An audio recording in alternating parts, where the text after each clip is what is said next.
नमस्कार दोस्तों, आप सभी का हमारे चैनल पर बहुत बहुत स्वागत है।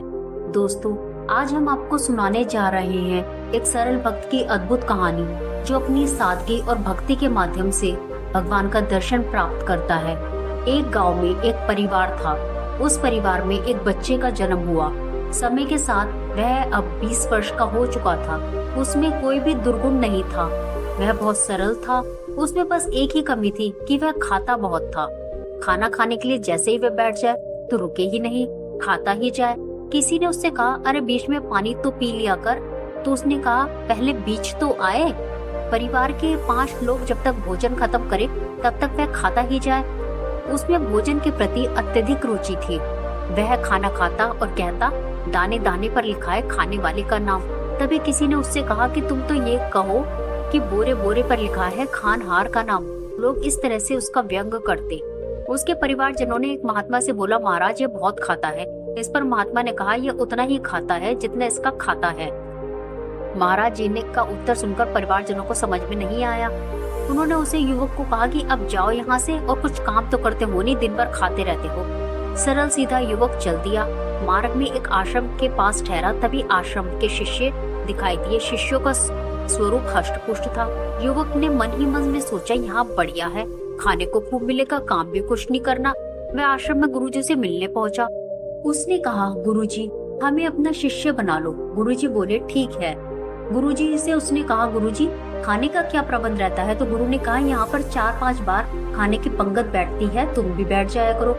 उसने पूछा, गुरुजी अगर बुरा न मानो तो हम 5 पंगत में बैठ जाए।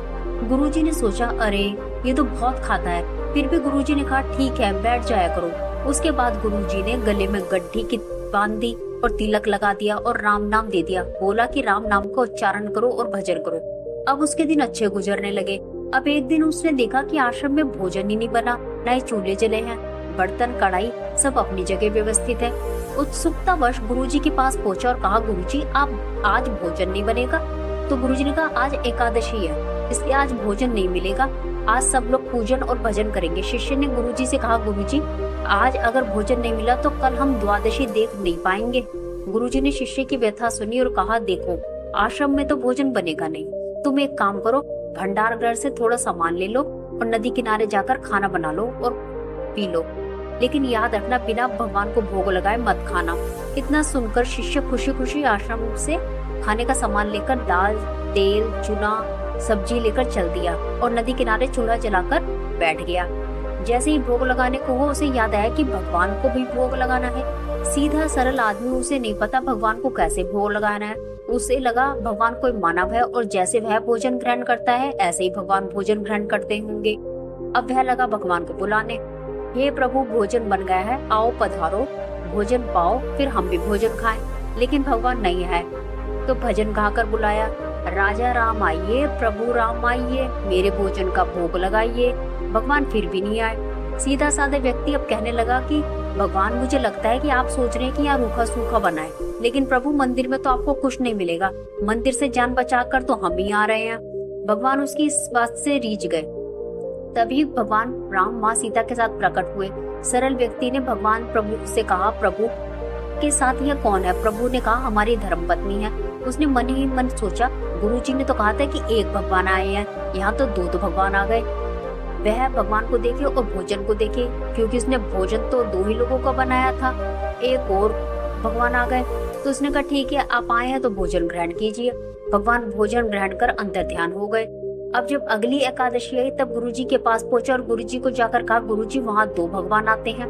यह सुनकर गुरुजी ने सोचा भूख से व्याकुल हो गया होगा, इसलिए ऐसा कह रहा है। शिष्य भोजन का सामान लेकर चल दिया।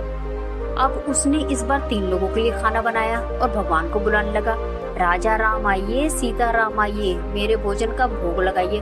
भगवान भी तुरंत प्रकट हुए और इस बार वह लक्ष्मण जी को साथ ले आए। अब जैसे ही उसने लक्ष्मण जी को देखा, दोनों हाथ सर पर रखकर बैठ गया। अरे अब तो 3 लोग आ गए। उसने कहा, भगवान आप आ गए, अच्छा है। भगवान ये बताइए कि ये साथ में कौन है? भगवान ने कहा, ये मेरे छोटे भाई हैं। शिष्य बोला, प्रभु एक बात बताओ, हमने ठाकुर जी का ठेका लिया है, ठाकुर जी का खानदान का ठेका लिया है। ऐसा सुनकर भगवान मंद मंद मुस्कुराए। लक्ष्मण जी मन ही मन सोचने लगे, यहाँ ये कैसा स्वागत हुआ है।